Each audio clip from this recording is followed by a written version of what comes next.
একটি সবুজে ভরা সুন্দর বনে থাকত একটি ছোট্ট টুনি পাখি।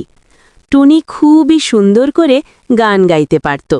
সকালে সূর্য উঠলেই সে ডালে বসে গুনগুন করে গান ধরত।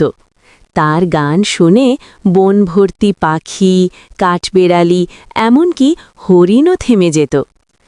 এই বনে আমার মতো এত সুন্দর গান আর কেউ গাইতে পারে না। আমি নিশ্চয়ই সবার চেয়ে সেরা পাখি। একদিন শালিক, কাক আর ঘুঘু একসাথে বসে গল্প করছিল।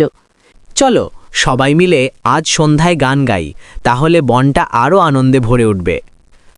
তোমরা সবাই কেন গান গাইবে? আমার গানই যথেষ্ট। তোমাদের গান শুনে কেউ খুশি হবে না। আমরা সবাই মিলে করলে তো আরো সুন্দর হতো।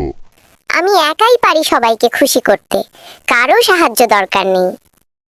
কয়েকদিন পর হঠাৎ করে বনে ভয়ঙ্কর ঝড় এলো।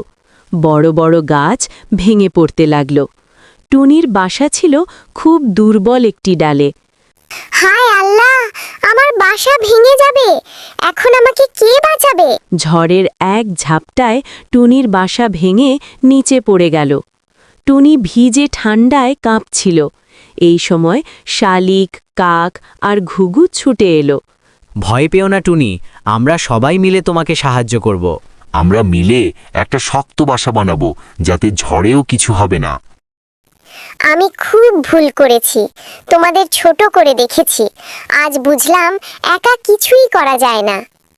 সবাই মিলে টুনির জন্য একটি নতুন শক্ত বাসা বানিয়ে দিল। ঝড় থেমে গেলে আকাশ পরিষ্কার হল। টুনি নতুন বাসায় বসে মিষ্টি কণ্ঠে গান ধরল। আজ থেকে আমি আর অহংকার করব না। আমরা সবাই আলাদা হলেও একসাথে থাকলেই সুন্দর। সব পাখি একসাথে গান গাইতে লাগল।